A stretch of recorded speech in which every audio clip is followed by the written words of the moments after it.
Assalamualaikum warahmatullahi wabarakatuh para sahabat-sahabat budidaya market BSF dan ternak unggas, ayam, entok, bebek dan lain sebagainya.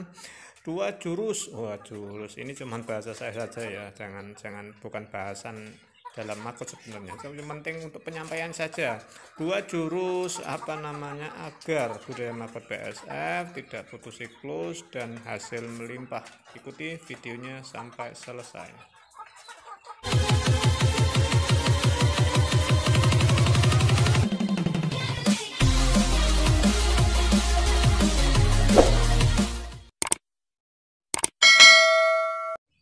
Sebelum kita membahas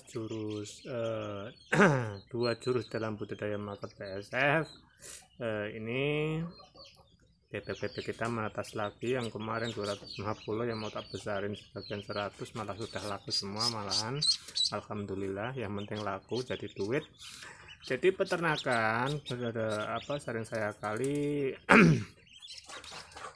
sampaikan, rubahlah cara berternak. Kalau misalkan pengen peternakan kita, apalagi sekelas rumahan, untuk menjadi penghasilan utama, rubah cara beternak.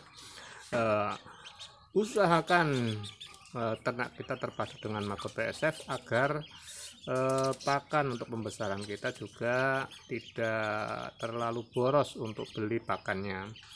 Nah, ini kalau misalnya kita rubah, otomatis kita bisa panen DOD, DOC dengan kapasitas mesin, terserah kemampuan teman-teman. Yang penting kita produksi DOD, DOC sendiri.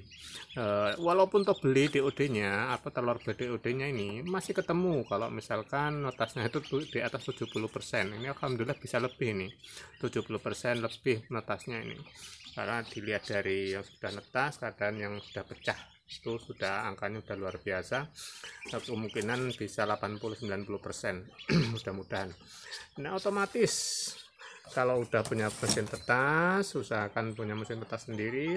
Ya, kalau dana minim ya bikin sendiri, seperti kita ada bikin sendiri, nyicil kapasitas berapa. Ini yang di luar ini ada 2 mesin, yang di dalam ada juga.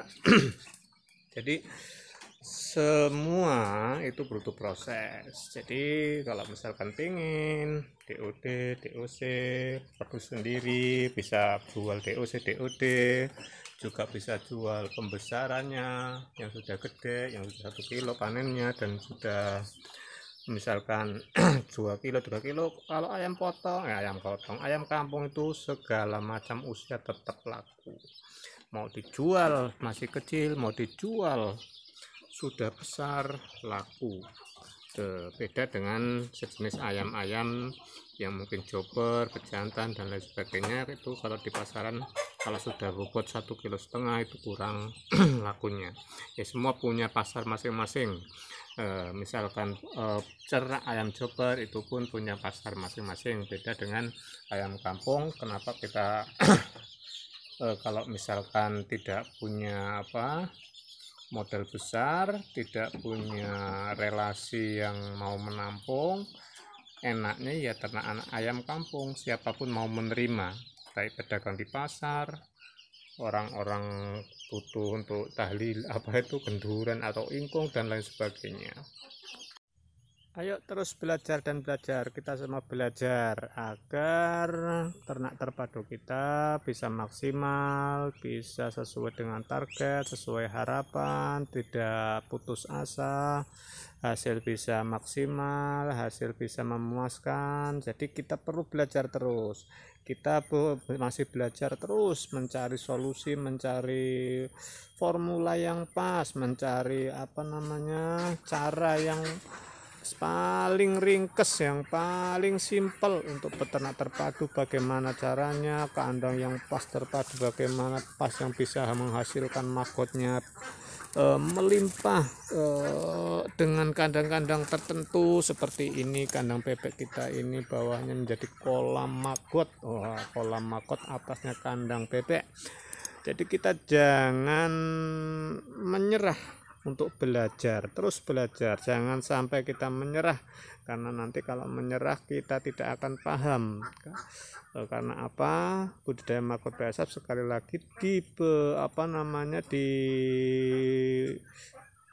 dilaksanakan atau dilakukan secara asal-asalan pun jadi. Namun untuk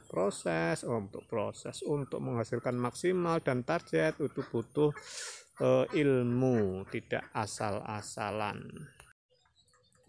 Kuncinya kalau misalkan ternak terpadu dengan Makot PSF ingin menjadi penghasilan utama, rubahlah cara berternak kalau misalkan belum berubah.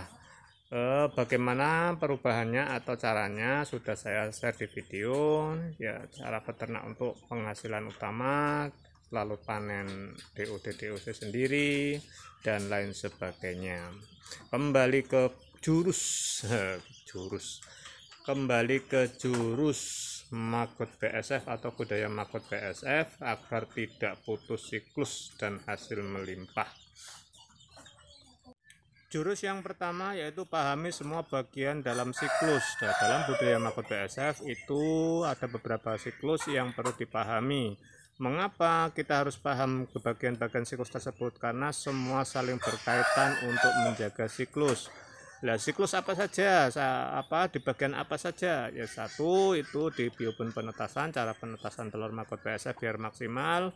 Terus kemudian biobun pembesaran, kemudian biobun migrasi. Bagaimana cara pelakon-pelakonnya? Silakan tonton video-video sebelumnya. Banyak sekali yang saya bahas sudah di video-video sebelumnya.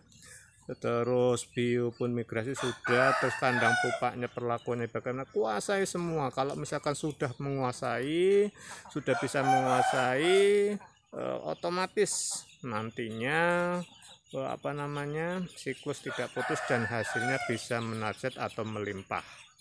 Setelah kita paham dengan jurus yang pertama, yaitu paham semua bagian dalam siklus untuk menghasilkan maksimal, kemudian jurus yang kedua yaitu jurus cara mengatasi setiap masalah dalam siklus. Jadi dalam siklus itu juga banyak masalah-masalah yang timbul. Kemudian masalah juga itu tergantung teman-teman budidayanya, dengan cara bagaimana, dengan pola pakan bagaimana, atau jenis pakannya, itu pun nanti hasil masalahnya masing-masing. Nah, kalau misalkan teman-teman belum menguasai benar-benar, ya pelajari step by step, atau pelajarilah secara bertahap. Kalau misalkan belum paham, kalau misalkan kepingin langsung jadi, carilah mentor, carilah bimbingan, carilah pendamping yang sudah menguasai. Karena nanti kalau misalkan